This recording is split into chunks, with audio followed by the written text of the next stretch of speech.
वक्त जो है इस संपत्तियों को और धार्मिक संस्थानों के लिए बनाया गया कानून है। वक्फ अधिनियम 1954 में पहली बार संसद द्वारा पारित किया गया था।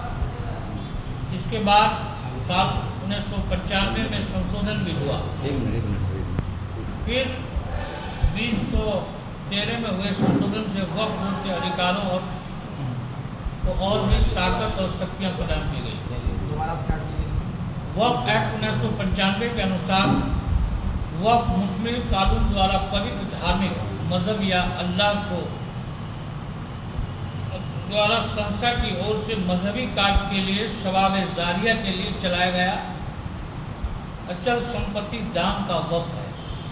ये जो प्रॉपर्टियाँ लोग देते हैं मस्जिदों को, मज़ारों को, मदरसों को अल्लाह के नाम पर, इनसे जो अर्जित की हुई संपत्ति से मस्जिदों की तामीर होती है, यतीम खाना बनता है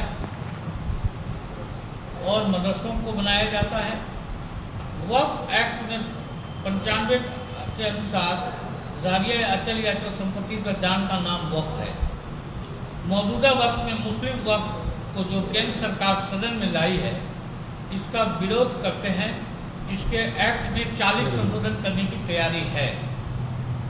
अभी वक्फ बोर्ड को अपनी संपत्ति यानी जो लोग मदरसा या मस्जिद या यतीम बच्चों के लिए दान किया है, ऐसी संपत्ति को अपने कब्जे में लेने के लिए भारतीय जनता पार्टी और नरेंद्र मोदी की सरकार की नीयत है।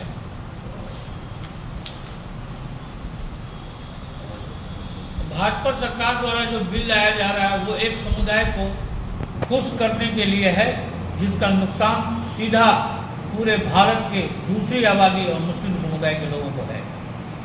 वक्फ बोर्ड कभी भी सरकारी भूमि या किसी निजी संपत्ति पर दावा या कब्जा की बात नहीं करता है। वक्फ की अपनी प्रॉपर्टी है, वो किसी की प्रॉपर्टी को अतिक्रमण या इंक्रोचमेंट की बात नहीं करता है। अभी वक्फ बोर्ड के फैसले को कोई अन्य कोर्ट में चुनौती नहीं दे सकता है जो इनकी संपत्ति है। वक्फ की धारा 28 में साफ कहा गया है कि किसी जिले के डीएम, जिला समाहर्ता या उप समाहर्ता या कोई अन्य राजस्व पदाधिकारी वक्फ बोर्ड के निर्णय को लागू करने के लिए जिम्मेदार है। कानून जो बनाया जाना चाहती है, इसमें वक्फ बोर्ड का अधिकार ही खत्म करना चाहता है। अभी भारतीय सदन में जो अबॉर्डमेंट हुआ, जो बिल आया है, वो बिल सरासर गलत बिल है। इस बिल को हाउस ने पारित नहीं करके जेपीसी कमेटी में दिया है और इसमें पूरे भारत के लोगों का मत जानना है कि यहाँ की जनता इस बिल के खिलाफ है, पक्ष में है या न विपक्ष में। तो जो टारगेट है, उस टारगेट के अनुरूप अभी पूरे भारत में 2 करोड़ से ज़्यादा लोगों ने इस बिल का विरोध किया है। तो मैं भारतीय जनता पार्टी की ऐसी नीति का विरोध करता हूँ और ऐसे कानून का विरोध करता हूँ कि जो प्रॉपर्टी अल्लाह के नाम पर दिया हुआ प्रॉपर्टी, तो मेरे बंधु उस प्रॉपर्टी से फलाह और बेबूदी का काम होता है, तामीरी काम होती है। इसमें आपको दखलंदाजी की कोई ज़रूरत नहीं है। और आगे भी इस बिल के खिलाफ हम लोग सड़क से सदन तक हंगामा करेंगे और ऐसे गलत और काले कानून को पास होने नहीं देंगे। यही हम लोगों का लक्ष्य है।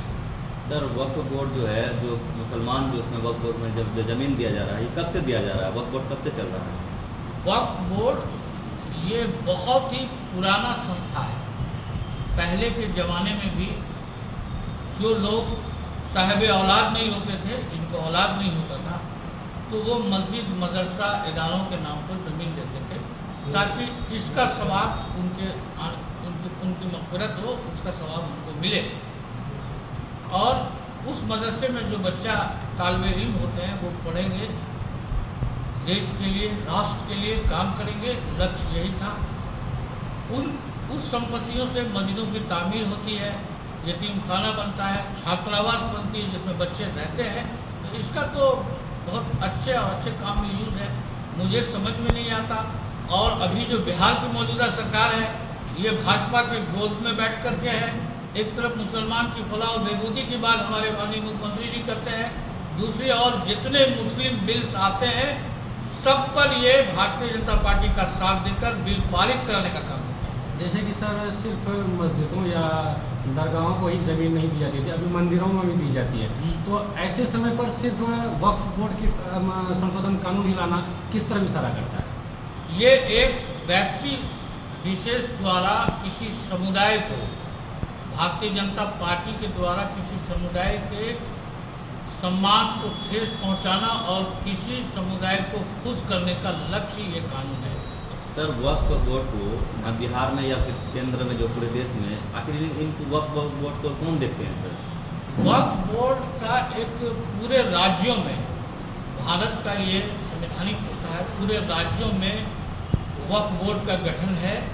शिया वक्फ बोर्ड, सुन्नी वक्फ बोर्ड और सारे धार्मिक न्यास बोर्ड, इनकी स्थापना की गई है धार्मिक प्रॉपर्टी की संरक्षण के लिए।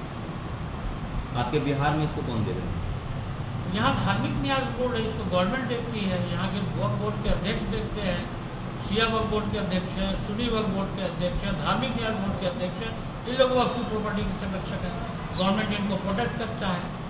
इस तरह के बिल लाना आज के सामाजिक मुद्दों पर क्या असर पड़ेगा, क्या लगता है? इनका मुद्दा देश की उन्नति का नहीं है, इनका मुद्दा देश के विकास के लिए नहीं है। इनका मुद्दा धार्मिक उन्माद फैलाना है, पूरे देश में अशांति फैलाना, यही इनका लक्ष्य है।